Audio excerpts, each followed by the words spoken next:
Hello, welcome to Irish Football Fan TV. This is the Irish News Daily. Well, it's not daily because it's not every day, but I've waited a couple of days for a lot of news to rack up, and there has been a lot of news today, especially in terms of transfers. And I suppose the biggest one of the day, if you're looking at it from an Irish point of view, is the fact that Ronan has agreed to join Colorado Rapids from Wolves. Having spent the last couple of seasons away on loan in Austria and other countries, Scotland as well, for St Mirren last season, it looks as though Conor Ronan's going to be joining Wolves, from Wolves, he's going to be joining Colorado Rapids, and it's a move to the MLS. Will this affect his international credentials? Who knows? I mean, is it really a league that's credible to be taking players from? I don't know. I'll let you guys decide that one in the comments. But it looks as though he has made a decision to join the Colorado Rapids, a good club. Over there, I know Tim Howard had joined them previously, having left Everton. So they're a club that can obviously attract good high-profile players. But obviously he was on the way out when he joined them, whereas Conor's kind of only really getting his career started and had a really good period under Stephen Kenny at the under-21 level and looked like a really big player. You remember when at the end of a game against Man City for Wolves, he exchanged shirts with Kevin De Bruyne because he was so impressed with him. I don't know. Maybe this can be a move where he goes and he excels and maybe comes back. Who knows? But the MLS seems to be growing a bit of a reputation for being a bit more of a credible league in recent times. So yeah, let's see how Conor gets on. The other big move of the day, which had been pretty much picked up by everybody the day before, was Barry Cotter joining Barnsley.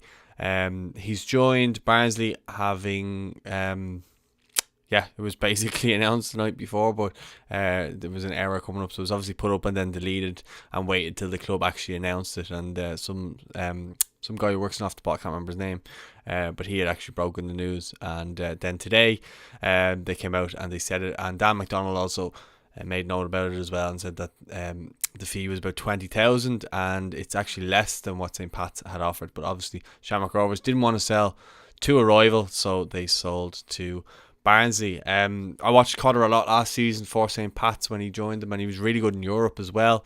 I think he could be a really good player. He's so athletic, he's fast, he's skillful, has a bit about him. So it'll be interesting to see how he gets on at Barnsley. You know, I know he was at Ipswich before, that didn't really work out. He came back to Rovers, that didn't really work out.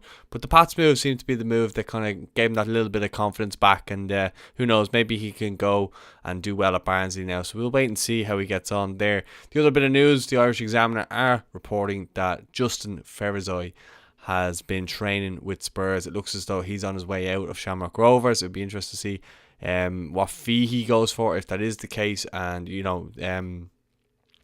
Josh Keeley has joined Spurs not so long ago as well, a goalkeeper underage. So maybe Spurs are looking at Irish players to take in. I know they took in Troy Parrott. That move hasn't really worked out, probably the way that both parties would have wanted. But it's an interesting one. But there's no deal been done just as yet. He's just training with the London club. So Ferizaj obviously really highly rated, and got a number of games in the League of Ireland and in the Europa League as well, and really impressed. So it won't be long before he's probably joining somebody in the UK. Jake Mulroney has come back actually from the MLS to join St Pat's, so he's actually came back to Ireland, whereas obviously Conor Ronan has gone to the MLS. So he's joined St Pat's on a multi-year deal, having come back from spending 3 years with Atlanta and Orlando. Pacey winger, was up at Hearts as well previously. Really good player. I think Pats have got a really good signing there. I know he's turned down Derry City and he turned down Shamrock Rovers to join the Saints, so I'm sure Tim Clancy will be dying to use him to his advantage. In other League of Ireland matters, Mark O'Mahony, the Ireland Under-17 international, and he was the Player of the Year for the Under-17s as well.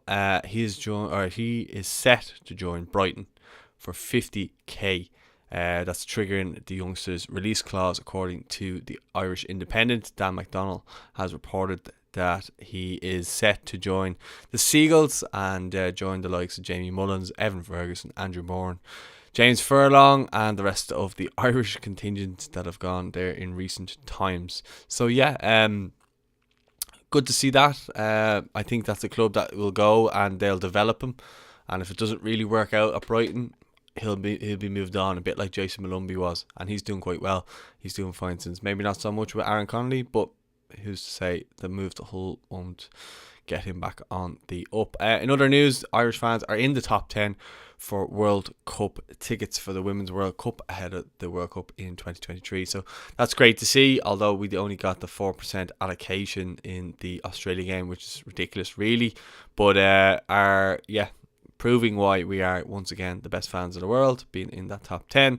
And then keeping it international, Stephen Rice is in talks with Swindon to be their new manager.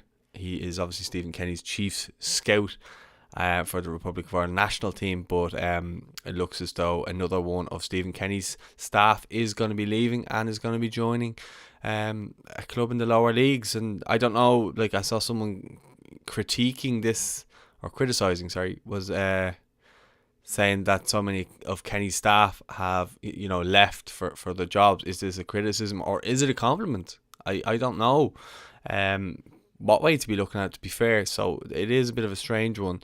It's great that his staff are being picked for all these jobs, but at the end of the day, we obviously want our country to do big things, but they're all getting their opportunities to go on and do big things. So maybe they're getting recommendations from the likes of Stephen Kenny or whatever. Swindon had ties with Waterford, I think, previously as well, so there's kind of some Irish link there within. But yeah, it's interesting. It's going to be interesting to see if that goes through, and then who comes in to replace him there. Other news then, Luke Connell has won Player of the Month and Goal of the Month for December for Barnsley, so well done to him. And then the other bit of news is that Pat Fenlon has become the new Bows Director of Football. That one's a couple of days old, but as I said, I was waiting for a bit of news to kind of pile up before I did this video. So yeah, he was at Linfield, and he was the director of football at Linfield before this, and he was there for a number of years. So he has gone back to Bows and being a player and a manager there himself. He knows the club very well, and he'll be looking to get Bows back to winning ways, so he says. So yeah, be interested to see how Nutsy gets on there. And then yeah, that's pretty much it, other than Shamrock Rovers have signed Mark Poom's son, midfielder Mark Poom from Flora Talon, so they've signed him as well.